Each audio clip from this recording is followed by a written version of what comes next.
This is Ray Hoffman. You'll notice I'm wearing belt and suspenders. Belt and suspenders, the lavalier, and the radio mic to talk to Robin Colner, CEO, founder of Digistar Media, Westchester County based. And unlike many of the people I've interviewed, company founders and CEOs, it seems like I can draw a fairly straight line from your earliest academic and professional experiences right through to the present and the company you founded, Digistar. Really? When I think of my background, I don't always think about it as a straight line, but I certainly think about it as a build on understanding business, direction for business, having a vision, inventing new products, and understanding marketing. Well, isn't it just sort of a stair step from one element of marketing and advertising and psychology to another? Yes, and we're living at what I think to be one of the most exciting times for all of those types of businesses, because things are changing as we sit here. Yeah, that's the amazing thing. I mean, daily iteration. I'm assuming you, like I, had an interest in advertising at an early age. Was there one commercial or campaign that attracted you, that influenced you and said to you, I really need to be in this business? If I tell you, I'll date myself, but it was the Talking Stomach, and which is an iconic advertisement. And it includes a lot of the elements that are important today in marketing. It not only gives a value message, but it's entertaining. And being able to learn and laugh is something that I think is very, very powerful in both advertising, marketing, and today's promotional environment, using social and digital channels. Yeah, Volkswagen commercials and so forth, they must have won you over early on. Well, all commercials win me over. So when everyone else gets up to leave, I stay in the room. So for you, how did advertising lead into marketing? It led in because I have actually a multitude of backgrounds, and one of the things that's unique about me is that I'm a left brain and a right brain person, which means that I respect a great deal of creativity, but I could also work, for example, for many years in the financial services industry, which is very analytic driven. And that gave me the foundation for being able to be successful in today's marketplace, because data and analysis and having that financial hat is as critical as understanding how to continue to communicate, motivate, and encourage people. Well, let's go back over your resume a little bit before you started Digistar. Okay. Should I go back to the lemonade stand or a little bit after that? If you have a lemonade stand, I don't know about that. Where was this lemonade stand located? It was located in Western Massachusetts. Mm-hmm. And, what town? Springfield. I was born in Springfield. Fine. My dad was a chemical engineer. So we moved to the Midwest, to St. Louis. And when I moved to New Jersey when I was 12, I thought I was so cool because my name was in the cornerstone of the Gateway Arch. And I moved to the New York metropolitan area, and everybody said to me, what's the Gateway Arch? So we have the Empire State Building.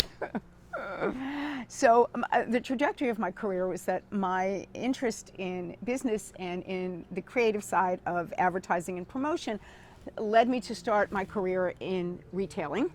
And I moved very quickly from an assistant buyer to an associate buyer through a training program, working with some of the titans of the retail industry. For example, I worked for Mickey Drexler, who ran J. Crew. Yeah. I worked for Mike Jeffries, who ran Abercrombie & Fitch for a long time. And so I learned at the knees of some of the very, very best. And there was a point at that experience where I felt that I wanted to understand other parts of business. And I actually made a leap and moved into Wall Street.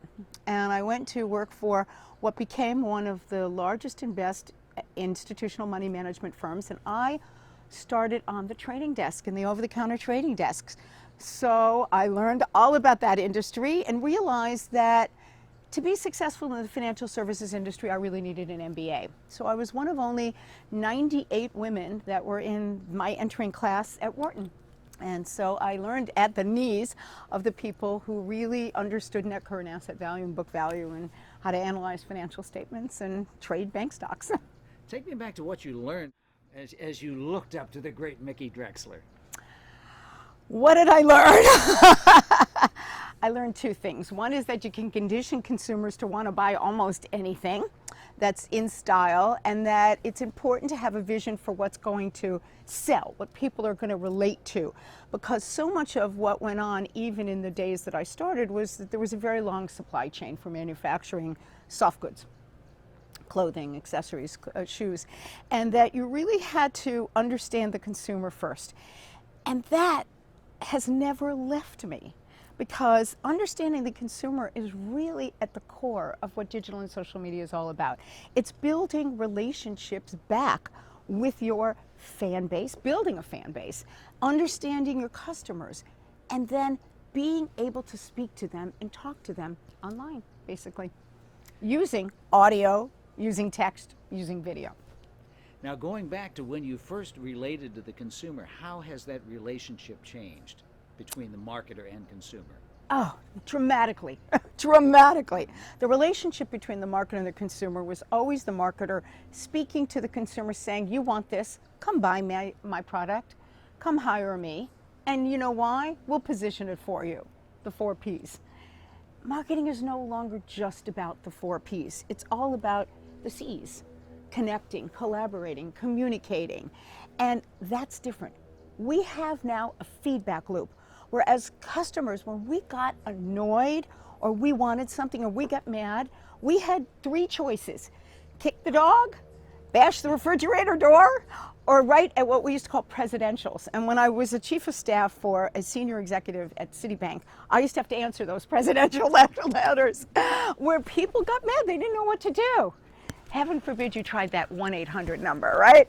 Now, we have direct channels to CEOs, to everybody.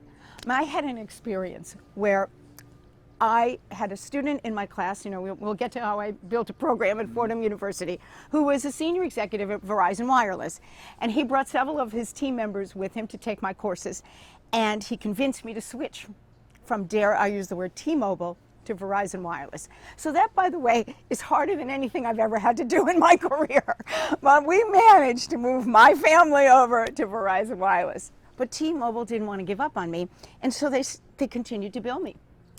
And I got so mad that I called that magic customer service number, waited on hold for an hour, tried to explain to someone from another country what was wrong, got nowhere with it, and I knew that the CEO of T-Mobile was very active on Twitter. So I turned to Twitter and I said, help me. I can't believe this is happening to me. A minute and a half after I sent the tweet, I got a phone call back from someone senior at T-Mobile, and I see the tweet from Jean Leger, who's the CEO, who said, He's very fix this problem, please. And he called out someone on his team. Now imagine being able to do that. That is what's radically changed the paradigm shift in marketing today. The consumers have a voice. Yeah. And I get the sense now today that there isn't even any definable line between advertising and marketing and public relations and corporate communications. It seems like everything is bound into these concentric circles. Everything used to be pretty simple and pretty siloed. And marketing was off in a corner. Advertising was, I used to define marketing as writing a check, quite frankly, which is what most people in business did. Someone created an advertisement for them, they approved it and wrote a check. And then someone else bought media for them, whether it was print, newspaper, or radio, or television, and they approved it and they wrote another check for that media purchase. That was what marketing was defined as. Now we know that those of us in the industry that have been working in it spent more time and energy and brain power on it, but it was still pretty much that way in the vision of a company. Now it's completely different. Marketing is a collaborative process, and it's a collaboration between all the departments that you mentioned, the communications arena, sales. When did sales and marketing always talk to each other nicely? Advertising, if there's still some traditional type of advertising, any other business development role, the communications to the audience, whether it's the investor community or investor relations, and all of the various vendors that work with companies today, whether they are consultants, they are data scientists, advertising agencies that have now morphed into Facebook advertising agencies, search engine marketing firms.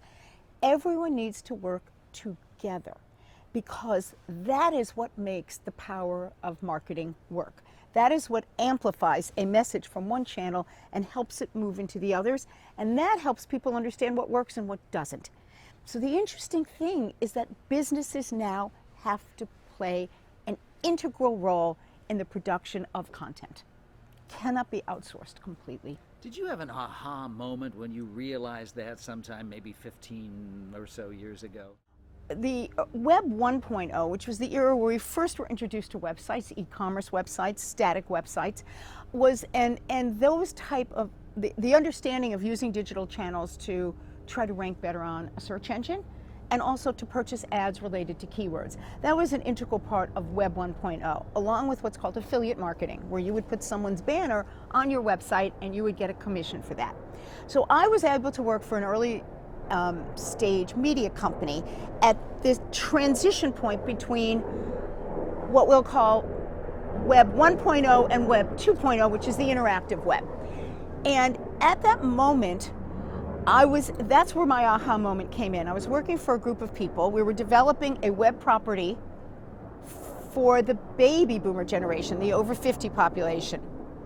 We were able to incorporate all of the Web 1.0 technology, which I was able to learn. And then the people I was working for said, Robin, take a look at this concept of Facebook and Twitter. It's moving. Twitter had just been launched.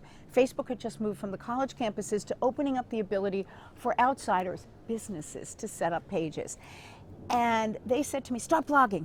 And I said, okay. And they said, what do you think? Take a look at this. Is this good? I heard this might be something. And I looked at it and I said, this was 2008, and I said, it's gonna be something. It is gonna be something. And that was my aha moment. Well, that's somewhat analogous to real estate development, buying that property where the new freeway is going to go. So how does a person identify where that next intersection and next iteration is going to be? You have to be constantly surrounding yourself with information that you're able to analyze and synthesize, because not everything that we read is true, and be around the people that are generating the ideas, and be around the target segments that are interested in things. One of the things that I found so fabulous about the various dimensions of what I'm doing now with my career is that I am constantly in touch with young people, from Gen Z, with millennials, as well as some of the other generations that I relate to. And I am able to help one generation understand the other. When you constantly put yourself in those environments, you're able to think more logically, not just think from your own set of, we all come with our own set of, we'll just call preferences as opposed to biases, and ways of looking at things, including the way business has always been done. If you study business and marketing, things hadn't changed for a long, long time, and now everything changes so quickly. So take me back to the very beginning of Digistar. I said to myself, I love this new technology and I love what it's doing to business and marketing. How can I make the most impact? Where can I place myself in this community where I can do the best? I can follow my passion, which is to continue to explore this as well as implement and help people use it. And that's when I decided that I was going to set up a company. And my dream was to help businesses and professionals, that's of all types, whether they are small, medium, or large, selling consumer products or selling services, which we know is very much a part of the landscape of the counties around where we are, Fairfield and Westchester County, and help them all leverage all of these things that are happening, leverage the new technology, and be poised to be more able to both pivot their business as well as innovate. And then I thought to myself, how can I do that? Should I work at one company? Shall I go to an agency? And I said, I'm going to do it for people. And I'm going to set up my own company where I can work with a lot of these businesses, because when you learn, which you get to do because you get exposed to an awful lot of different companies, I can bring all those good ideas to the next client I have. So I set up my company. I called it Digistar because I make everybody a digital star, as well as help them create the kind of campaigns that really are stellar digital campaigns, and help them learn how to be most effective and successful at using these channels. Not just run in and do something because they heard it's the new thing, but be successful. And so that was my dream, and I'm so happy to have realized that dream. And that started 8.5 years ago, and I'm still going strong. Yeah, fortunately, you started after 2008. Yes. Which helped a lot. Yeah, it helped a lot. How quickly did it grow? It's grown very, very quickly. And one of the surprises that I had was a new business that I actually developed within Digistar, which is a training operation, because I just was doing an awful lot of teaching and explaining to my clients. And one day, and I was called upon, if you look at the trajectory of what's happened over the last, we'll call it 6 years, everybody is talking about these news channels, and every organization, from the largest to the smallest, and every conference that's given, has an opportunity for someone to speak about this. And I get called multiple times a day to do this. And I found that to be an incredibly wonderful experience, where I could help people understand things by being a speaker at these conferences. And in addition to that, it gave me an opportunity to be recognized by various types of businesses. So one day I was speaking at the non-for-profit conference that United Way Westchester Putnam hosts every year for 700 or more nonprofits in the state of New York. And I was running a workshop on social media, and the technology broke while we were running this because the hotel wasn't used to having so many people running these breakout sessions at the same time. And I kept going. And afterwards, a couple of individuals came up to me and said, you know, we're starting a program in our professional continuing studies division at Fordham University, and we loved what you were talking about. Would you teach the core curriculum? And I said, sure. And then I went home and I said, well, I've never done this before. I wonder how to do it. And my husband was very supportive and said, sure, you can do it. And that was 9 years ago.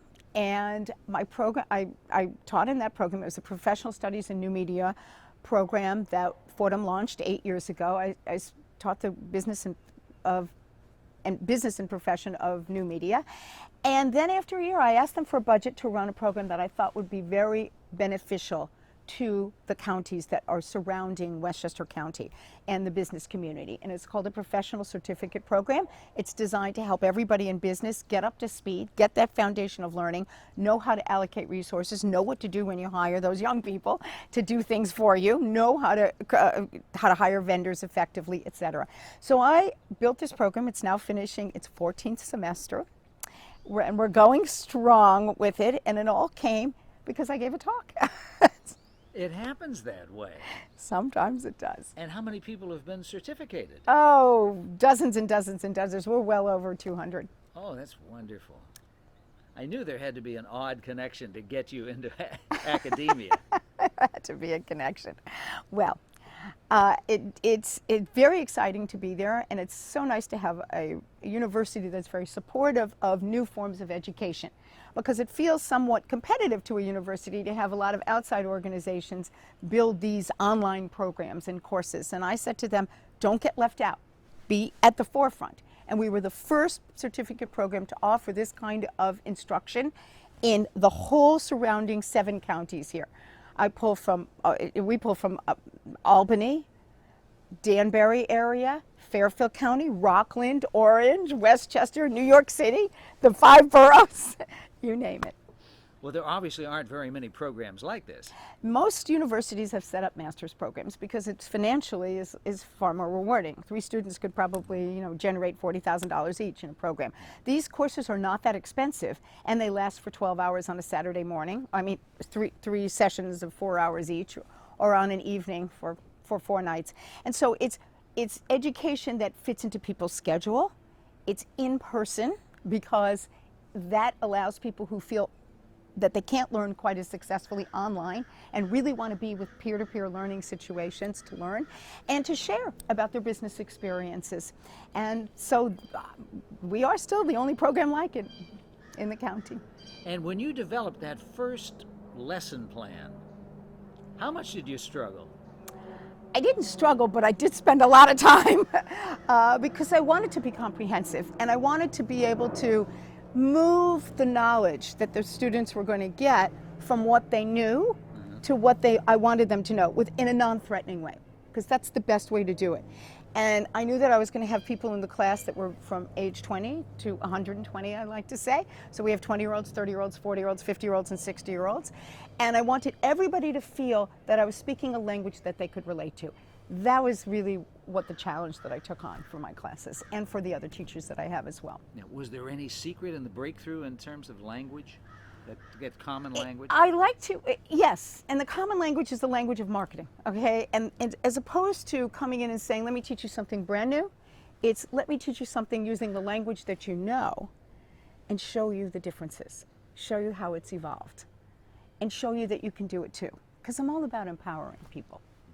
Now, on your website, you say your system at Digistar teaches how to convert attention into sales. Can you give me the basics of that? Oh, that's my secret. You have to pay me for that. It's a process. Yeah. Converting attention into sales is a process. People, it's wonderful when people see something that you put out, either a piece of content, a video, an ad, they click through and buy. That often doesn't happen unless it's an inexpensive purchase. It could be a lip gloss or something from a celebrity. But that's not really what business or service businesses need to do. Service businesses need to create an ongoing stream of what I call premium content. Case studies, checklists, examples, ebooks, white papers, podcasts such as you're doing, where you can go deeper into explaining a subject. Doesn't have to be exactly related to the business or the product that you're selling or the service that you're selling as a company, but it needs to be relatable to your customers. That's how we started our conversation. Get into the mindset, the pain point. What is it that the customer wants to understand, read, hear about, need? And then they are constantly associating themselves with a journey. People don't buy instantly, whether it's real estate usually, or whether it's hiring an advisor of some sort, an accountant, an insurance person, any financial planner. They need more information. That is the process of understanding the customer journey and matching it with the appropriate content. And that is what businesses today need to understand and be able to excel at, and that's what we help them do. See, you answered that. I did. Without giving away anything. But you answered. Well, I hope I gave away something. Well, you gave away information, but not your core curriculum. Okay? There's also a saying on your social selling page. I'm going to go back to the well for one more here. Okay. Helping beats selling. You bet. I think you need to help me understand that one. The language of advertising used to be, buy me because I'll do this for you. Hire me because I'll give you this benefit. That's okay, but we're used to being interrupted in our entertainment and our knowledge gaining aspects of life, our content consumption. So every time we watched a television show in the old days, if you remember those days, we would be interrupted with a television commercial. And certainly we're still getting that on radio unless you have your own designated Pandora station or something of that sort. Never mind that. We're not going to, this is radio, right? And reading as well. And so in order to move from the interrupted stage of marketing to what we call in the language of marketing, inbound marketing, where you reel a customer in with content and information and have them learn more about you, then you have crossed the stream from selling into helping. And that really is what everybody wants to hear. And social media, it's the same way. Stop talking about yourself, help me solve my problem. I will say that probably the one change that we are on the cusp of has to do with customers' feeling about privacy. When a lot of these channels were introduced, we didn't pay as much attention to privacy and what some of the ramifications were. What's going to happen now is that businesses need to understand how to really attract, measure, maintain, and understand data about their customers, what we call first-party data. A lot of what used to happen over the last, we're going to say 5 or 6 years, was that marketers were able to access third-party data, our purchasing behavior data. I don't want to get too off the track, but that was really the power behind a lot of these aspects. Most other forms of traditional advertising weren't able to access all of that data. Now that we're able to access it, customers are saying, wait a minute, I'm not sure I want to give it to you. What's going to happen in the future is, and this is very future, is that Some of the technology that's being developed, blockchain technology, for example, will be implemented to help us protect our own personal data, and it will give marketers an opportunity to pay individuals for their attention. So as we look out 5 years, that's obviously going to be one of the major trends. That is something that I'm exploring a great deal in. You're not going to hear a lot about it for a while because the cryptocurrency part of blockchain seems to be crowding out some of the discussion on this. But there are a number of firms that are paying attention to how we might evolve that technology, or how that technology might evolve to be able to include consumers and say, hey, we know that you want somehow to be compensated for being the product and the data. You want my data? Pay me for it. And that concept of micropayments can be actually implemented using that technology. And Digistar will be evolving over the Oh, next you 5 bet. years. You bet. Well, continued success, and thank you for putting up with these occasional little gnats that were flying around. I couldn't control those. You know, it's so wonderful to be outdoors. When you live in the Northeast, it's spring and it feels terrific. So Yeah. it's been a pleasure, and I was thrilled to join you Oh, today. thank you, Robin Colner. Thank you.